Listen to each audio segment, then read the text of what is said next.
ဟုတ်ကဲ့အားလုံးပဲမင်္ဂလာပါခင်ဗျာဒါအိန္ဒိယဘတ်စမာတီစပားမျိုးအဲ့တော့ဒီစပားမျိုးအကြောင်းလေးတွေကိုသိကျင်တဲ့လူတွေအတွက်ကျွန်တော်တင်ပြပေးမယ်အဲ့တော့ဒီစပားကတော့ကျွန်တော်တို့စားလို့ကောင်းလားမေးတဲ့လူတွေအတွက်ရှေ့ဘူဆန်လောက်မကောင်းပါဘူးအေယာဝတီရစံကြောတွေလောက်မကောင်းပါဘူးပျော်ထွေးမှုနူးညံ့မှုအစီပြန်မှုတွေနည်းတယ်သို့တော်လဲစံချမ်းနဲ့တာတယ်ချက်လိုက်လို့ရှိရင်မုံငါပတ်ကြီးလိုပဲအရှိကြီးပဲเนาะဒါပေမဲ့ဒီစပားကိုရွှေဘုံမှာစိုက်မယ်ဆိုရင်เนาะရေမြေရာသီဥတုပြောင်းသွားပြီဆိုရင်ကောင်းသွားပါလိမ့်မယ်ကျွန်တော်တို့ရှိမှာကတော့စံညမ်းတာတာပဲရှိတယ်စီကျူသွေးကျူသမားတွေအတွက်ရည်ရွယ်ပြီးတော့ကျွန်တော်ကမျိုးထည့်ထားတာဒါလေးပေါ်ရင်စီကျူသွေးကျူသမားတွေမျိုးလိုချင်တစ်တင်းစာနှစ်တင်းစာရောင်းလို့ရအောင်ကျွန်တော်ကနှစ်စဉ်ဒီလိုမျိုးခံတယ်မျိုးထည့်တယ်ဒါတကြောင်အဲ့တော့ဒီစပားကိုအများကြီးထည့်မယ်ဗျာခင်ဗျားဝယ်လက်ရှိလားမေးတဲ့လူတွေခဏခဏပဲအဲ့တော့ဘယ်စပားဖြစ်ဖြစ်ဈေးကွက်ကမရေရာမသေးကြပါဘူးအဲ့တော့ဒီစပားမှာမဟုတ်ပါဘူးเนาะအဲ့တော့အခြားစပားတွေလည်းမရေရာပါဘူးအဲ့တော့သူတို့ပြောနေကြကုန်တယ်ဒီပြောနေကြကျွန်တော်တို့ဝယ်လက်တွေပြောနေကြအတိုင်းကျွန်တော်ပြောပြမယ်ဒီနေ့ကျွန်တော်တို့အသွယ်စပားပေါ်လို့သွားဆက်တယ်ဆက်တဲ့ခါမှာအသွယ်မလို့ဝယ်လဲမရှိသေးလို့ဟုတ်ပြီအပုပေါ်တော့သွားဆက်တယ်အပုမလို့ဝယ်လဲမရှိသေးလို့เนาะနောက်တစ်ခါကျွန်တော်တို့ရိတ်ပြီးတော့ကျွန်တော်တို့ဒီဘက်ကလည်းကျွန်တော်တို့ကတော့အစိုးရိတ်ထားပေါ့အရိတ်ပြန်နဲ့ရောင်းတယ်ရောင်းလို့ရှိရင်အစိမ့်သီးပါလို့အပြင်းပါလို့เนาะအစိုးပေါင်းဒီများလို့เนาะဒီဈေးမရဘူးဒီဈေးပဲဟုတ်ပြီเนาะ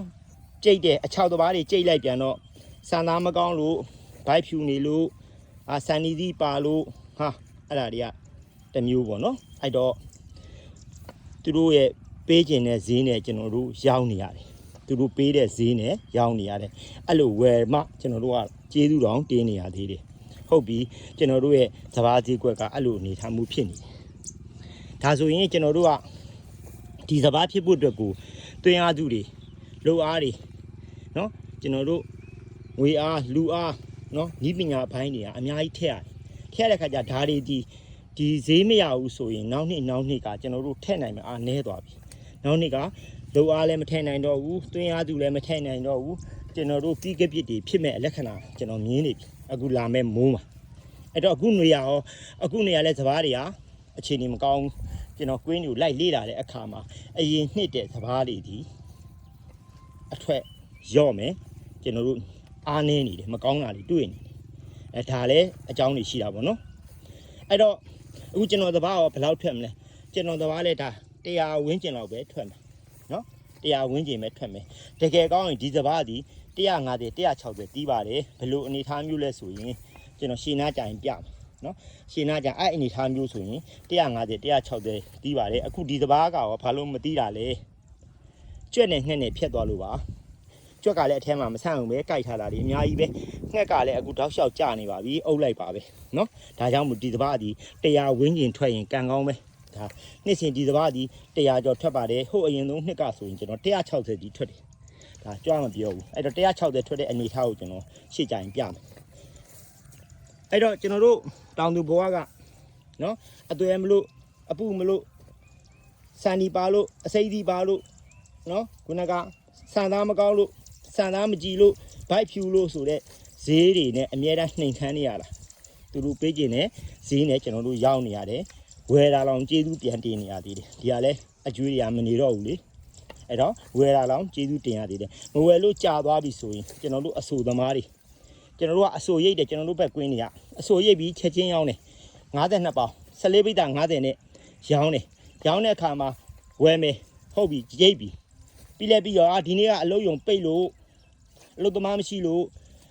စပားတွေတအားကြနေလို့နောက်နေ့မှလာချင်ပြရသေးနောက်နေ့မှဝယ်ပြရသေးဆိုလဲဆိုတော့ကျွန်တော်တို့ကအဆိုတွေပုံလဲထားလိုက်တော့နောက်နေ့ကျတော့ဦးပြီးတော့မဲကုန်တော့မဲလဲမဲတော့ခင်ဗျားစပားကြီးကမဲနေလို့ဈေးမရတော့ဘူးဆိုပြီးတခါထပ်နှိမ့်တယ်အဲ့ဒါကျွန်တော်တို့ဘက်ကခံနေရတဲ့အတွေ့အကြုံတွေအဲ့တော့ဒါတွေကတကယ်တောင်းသူတွေမှာဖြစ်နေတာပါနော်အဲ့တော့ဒီစပားဒီကျွန်တော်တို့ဒီစပားဒီတကယ်ကောင်းရင်150 160တီးပါတယ်နော်ဒီစပားဒီအခုလက်ရှိကျွန်တော်စပားဒီ100ဝန်းကျင်လောက်ပဲတီးမယ်ဟိုဘက်ကလည်းသူကြိုက်ထားတာမချိမဆန့်မယ်နော်အဲ့တော့ကျွန်တော်အထူးတင်ပြပေးနေတာကအမီးတွေနဲ့ကျွန်တော်တို့စံနီစီပေါ့စံနီစီဒီဘယ်ကဖြစ်တာလဲထိကြွေရဖြစ်တာစပားဒီထိလိုက်တာနဲ့ကြွေတဲ့စပားဒီစံနီစီတွေပါသူကနည်းနည်းပုတုတုနဲ့စံနီစီတွေပါ အဲ့စဘာတွေဒီဘာကြောင့်ထုံးတာလဲကျွန်တော်ကနှစ်စဉ်မျိုးကောင်းမျိုးတန်ပဲပက်တယ်နော်နှစ်စဉ်မျိုးတန်ပဲပက်တယ်နှစ်တိုင်းစံဒီစီတွေလိုက်ထုံးနေတယ်ထိကျွေတွေလိုက်ထုံးနေဘာကြောင့်လဲအဲ့ဒါကျွန်တော်တို့မြေပြင်ပေါ်မှာပထမနှစ်ကကြာထားတဲ့အစီတွေကပြန်ပြီးတော့ရောပေါက်လာတဲ့သဘောအဲ့ဒီအစီတွေကိုမပေါက်စေခြင်းရင်ကျွန်တော်တို့တပတ်10လောက်ရေနှံ့မယ်တပတ်10လောက်ရေနှံ့တဲ့ခါမှာဂျားမှာ9ရက်လောက်မှာကျွန်တော်တို့တမန်တစ်ခါထုံးလိုက်ပါနောက်3-4ရက်လောက်ပြန်ချပြီးပြန်ထုံလိုက်ပြီဆိုရင်အဲ့ထိကျွေစဘာတွေကြီးအကုန်အစိုးပေါက်ပြီးတော့ရှုံထဲကိုမြုပ်တက်လိုက်ပြီဆိုရင်လုံးဝမျိုးကန်သွားပြီလုံးဝမျိုးကန်သွားပြီအဲ့လားထိကျွေစဘာရဲ့အမီးရဲ့ကျွန်တော်တို့ခွင်းမီးပုတ်စပယ်ရောင်တက်ပုတ်တွေအဲ့စဘာတွေအကုန်လုံးအဲ့စဘာရဲ့အဲ့ဒီမြက်တွေအကုန်လုံးပါသွားတယ်နော်အဲ့ကြတော့ကျွန်တော်ဘာကြံခဲ့လဲဆိုတော့မြက်သေးတို့ဝက်လာပွင်ကားတို့နော်ဝက်ကလုံးတို့ဆိုတဲ့မြက်တွေပဲကြံတော့တယ်ဒီစဘာတွေကတော့ရေနဲ့ဘလောက်ပဲအုပ်တက်တက်ကျွန်တော်တို့ကဒီစဘာက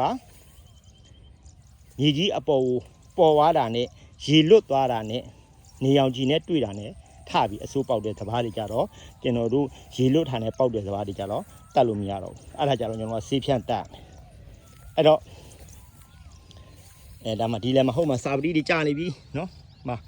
စဘာနှုတ်ရမခဲသေးဘူးစာပတိတွေကြာနေပြီနောက်လို့ဒီမှာ6ထားလေးကျွန်တော်တို့လောက်ရတော့မယ်နော်မဆန်ဘူးမနေ့သူဒီထဲမှာပြင်ကြနေတာပဲနော်အဲ့တော့ဒီကိစ္စကတော့ကျွန်တော်တို့သူများအရင်စောခြင်းကိစ္စကျွတ်နဲ့စာကတော့သူများတဲ့စောတဲ့ကိစ္စညီလူညာလူမှဲ့ပြီဆိုရင်တက်တာသွားလိမ့်မယ်အဲ့တော့သူများတဲ့ကိုစောတဲ့ကိစ္စဒါလည်းဘာကြောင့်စောရလာလဲလို့ပြောရင်ကျွန်တော်မှဒီစဘာတွေဒီနေလှမ်းရမှာဖြစ်တဲ့အတွက်အချိန်နဲ့အခါနဲ့တင်းညံကြော်ရင်ဟိုဘက်မှာတင်းညံလက်စင်းမှုတွေရွာရင်နေလှမ်းဖို့အတွက်အခက်အခဲဖြစ်မှာဆိုလို့ကျွန်တော်ဒီဘက်မှာတင်းညံမကြော်ခင်မှာဒီစဘာကိုမှဲ့အောင်ဆိုပြီးတော့ကျွန်တော်တို့လောပြီးတော့ရေကြံနေနဲ့အိုင်ထဲကကြံတဲ့ရေတွေနဲ့ပြိုးထောင်ပြီးတော့ရေဆက်ရေအလာမှာဒါလက်ဆိုင်လိုက်တာအဲအကြောင်းဒီကောင်ကကျွန်တော်တို့စောအခုလိုဖြစ်တာဆက်ရေနဲ့လုံးမယ်ဆိုရင်ဒီစဘာဒီချိန်မှာဒီလိုဖြစ်တဲ့အကြောင်းမရှိသေးပါဘူးကျွန်တော်တို့ကျင်းတည်တယ်ဟိုဘက်မှာတင်းညံကြော်မှာမိုးနဲ့တွားတွေ့ရင်တွေ့မယ်အဲ့တော့ထိပြေစဘာတွေကိုအဲ့လိုတက်ပါနောက်နေ့မပေါက်ချင်ရင်ရေနှက်ပြီးတော့နှစ်ကြိမ်ထုံပြီးနှစ်ကြိမ်ခွဲထုံတက်ပါအဲ့ဒါဆိုရင်နောက်နေ့ထိကျွေလည်းမတွေ့တော့ဘူးကျွန်တော်တို့စပယ်အောင်တက်ဖို့ဆိုတဲ့မြက်လည်းမတွေ့တော့ဘူးအဲ့တော့ကျွတ်နဲ့ငှက်ကတော့ဒါကျွန်တော်စောလို့ဖြစ်တာဒါမနဲ့အချို့လေတွေလည်းမစောဘဲနဲ့ဟိုနော်မစောဘဲနဲ့ဟိုကြာနေတဲ့လေတွေရှိတယ်အဲ့တော့ဒီစဘာဒီတိုင်းဒီအနေထားလောက်လို့ဆိုဒါဒီစဘာဒီ150 160ပြီးပါတယ်နော်မကျွက်လဲကြိုက်လိုက်ကောကျွန်တော်တို့ဟိုဘက်ဒီမှာကျွက်လဲကြိုက်လိုက်ကောကျွက်တရားငန်းတိုက်ပြီးကြိုက်တဲ့အတွက်ဒီစဘာဒီနော်တရားနှုံးလောက်ရအောင်ကန်ကောင်းပဲအဲ့ဒါလေးကိုတင်ပြရင်းနဲ့အားလုံးပဲကိုယ့်ရဲ့တောင်သူတွေကိုနော်ကြွားပါပြီးပြောနေတာလည်းမဟုတ်ဘူးလိန်ညာပြီးပြောနေတာလည်းမဟုတ်ဘူးအရှိကိုအရှိတိုင်းတင်ပြပေးနေတာကျွန်တော်ရဲ့စကားအားလုံးဒီနော်ကျွန်တော်အရှိကိုအရှိတိုင်းတင်ပြပေးနေတာဖြစ်တယ်နော်သူများကိုဒုက္ခရောက်အောင်နော်သူများကိုထိုးချအောင်ကျွန်တော်မလုပ်ဘူးနော်ဒါလေးကိုတင်ပြရင်းနဲ့အားလုံးပဲကျမ်းမှာချမ်းသာကြပါစေ